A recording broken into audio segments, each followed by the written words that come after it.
In fact, in the naval battle here, where they take on the garrison at Fort Henry on February 6, 1862, the gunners will be waist deep in water from all the rain. So they're constantly not only having to fight their guns to hold off the Federal gunboats, they also have to move their powder bags up to higher ground as the waters keep rising. But powder doesn't shoot particularly well. Now, in your second map, you can kind of get an idea. This is taken from a modern river miles map. That's where you see the river mile 62, mile 63. These are Tennessee river miles, and you can get an idea in the dotted lines in the middle. That's the original channel, and now you can see how big Kentucky Lake is comparatively. And the angled object there in the upper right center is Fort Henry. That's where Fort Henry is located. And then just across the river in Kentucky, in Callaway County, that kind of rectangular object is Fort Hyman. And we'll talk a little bit about Fort Hyman when we get there, so you can see what I'm talking about. The reason why the Confederates will start building that in December of '61 is because it's on the high ground and will protect Fort Henry from any Union artillery getting placed on the high ground. If you put even a battery of 6-pounders up there, Fort Henry becomes completely untenable. Obviously, the French did not study the Fort Henry phase of the Henry Donelson Campaign, and they built their Fort Dien Bien Phu in the valley, never thinking that Viet Minh could get artillery up in the mountains. Darned if they didn't. This is why you study military history.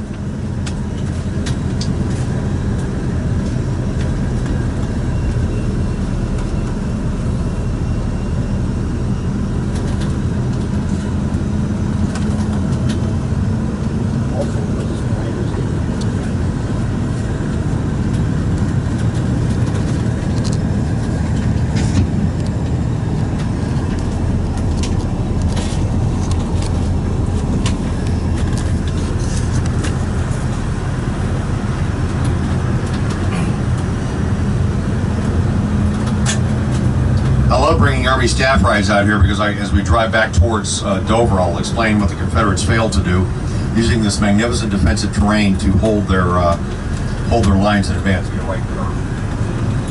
We'll look for the next marker that turns about that way. I used to take tours in here to Piney Creek. I know the park superintendent here, and we would go to their beach, and you're looking directly at Fort Hyman from there, but it's a little far away from where Fort Henry is, so I've since modified that to the locations that we're going to now. You see a lot more timber here than there was in 1862. Again, when you have a heavy iron industry contingent, you are cutting down your timber to turn into charcoal to fuel those furnaces. And the other thing is you've got a timber industry. So a lot of the trees now, there's more trees here now than there were in 1862. This is a lot more open. You still have the terrain of ravines and rolling lands and things of that nature. So you have very small farms in the area. It's basically timber and iron that are going to be the economic drivers of the area. I keep telling Brian over at the park, I said, if you want to make this look accurate, you've got to clear cut a bunch of trees out about 150 yards in every direction.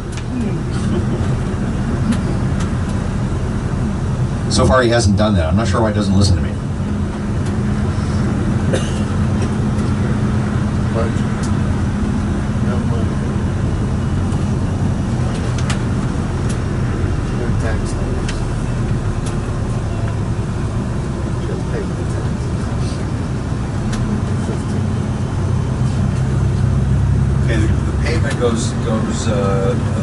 Makes an S curve, and I'll point out the dirt road. The dirt road is actually gravel too.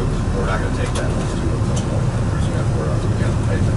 Now there'll be a drop-off point where you'll be able to, after dropping us off, we can walk into the woods. There'll be, you can just go down a little bit, and there's a turnaround that is hard gravel area. And you can turn buses on there before. So you'll see if you come around the curve, it's there off to the right. They haven't completed the bus pull-off or car pull-off area here, but the traffic is going to be kind of light, so stop at the middle road, and you're bigger than everybody else. I like that 800-pound gorilla thing. No. No, we'll see a sign that says Boswell Landing.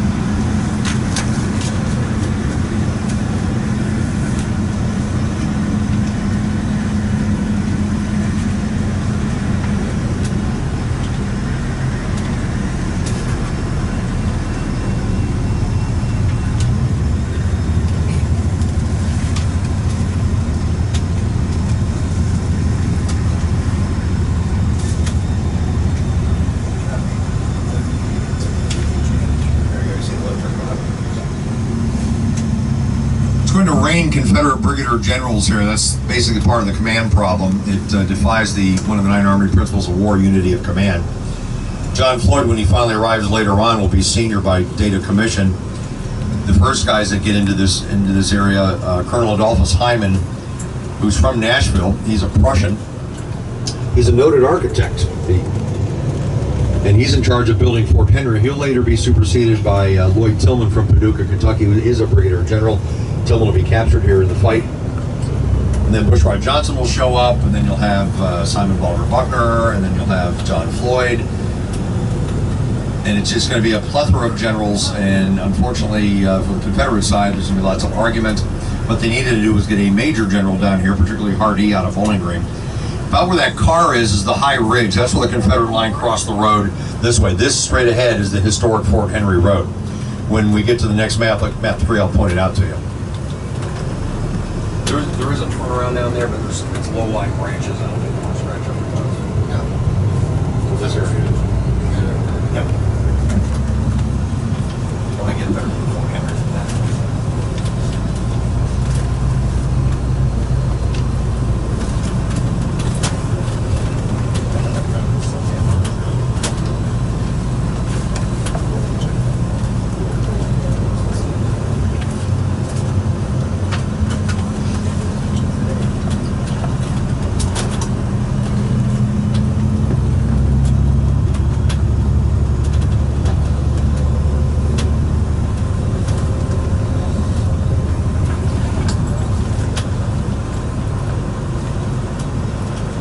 Stop. Like there's a drop up here. Slow down. You'll see a marker coming up. This is where you can. We'll just kind of right here. As you see, they've got prep day. You get cars. Are they going in that way? I wouldn't. All day. Yeah, we're going in that way. Okay. That sign's new. This one. Yeah, and then the turnaround will be about 3/4 of a mile down on the right. You'll be able to see it. Or you can even go down to Boswell Landing and do there. It'll be your call. All right, we're going to dismount here. Bring your maps, please, particularly map 3. Come back up here. Yeah, just sit on the side road.